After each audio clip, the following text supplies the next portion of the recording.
ఆలోచిద్దాం, ఆశీర్వదిద్దాం. ఉమ్మడి నల్గొండ, ఖమ్మం, వరంగల్ పట్టభద్రుల ప్రశ్నించే గొంతు తీన్మార్ మల్లన్నకు మొదటి ప్రాధాన్యత ఓటు వేసి గెలిపిద్దాం. ఇలా పేదవాడి కోసం ఆదర్శంగా రాజకీయాలు ఉండాలి.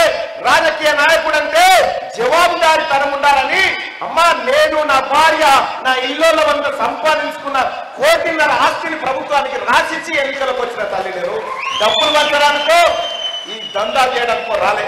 మీకు దమ్ముందా చెప్పడానికి?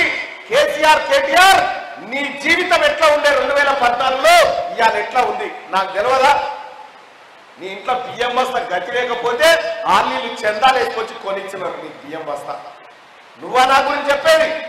నీ అయ్యా కేటీ రామారావు నీ అయ్య చదువు చెప్పిన సార్ ఇంట్లో ఎక్కబత్తిలో పొయ్యి ఎత్తుకొచ్చి అమ్ముకున్నాడు దొంగ. నీ అయ్య ఉసుక లారీ లాపి పైసలు వసూలు చేసినాడు. నీ అయ్య ఇంటి పక్కకున్న ముసలామె సింతమడక కాడ SBI బ్యాంకు పక్కన ఉండదు ముసలామె గంటి ఎక్కపోయిన దొంగ. మీరా నా చెప్పేది? మీరా నా గురించి మాట్లాడేది? తెలంగాణ రాష్ట్రంలో ఈ పేదవాడి కోసం, ఈ పేదవాడి హక్కుల కోసం పోరాడినోడు తీన్మార్ మల్లన్న. చరిత్ర రాస్తే నేను జైలుకు పోయిన ఈ ప్రజల గురించి నువ్వెందుకు పోయినావో, నీ బిడ్డ ఎందుకు పోయినో చెప్పు, నేను చెప్పి తెలియజేస్తా ఉన్నా. ఆలోచిద్దాం, ఆశీర్వదిద్దాం. ఉమ్మడి నల్గొండ, ఖమ్మం, వరంగల్ పట్టభద్రుల ప్రశ్నించే గొంతు తీన్మార్ మల్లన్నకు మొదటి ప్రాధాన్యత ఓటు వేసి గెలిపిద్దాం.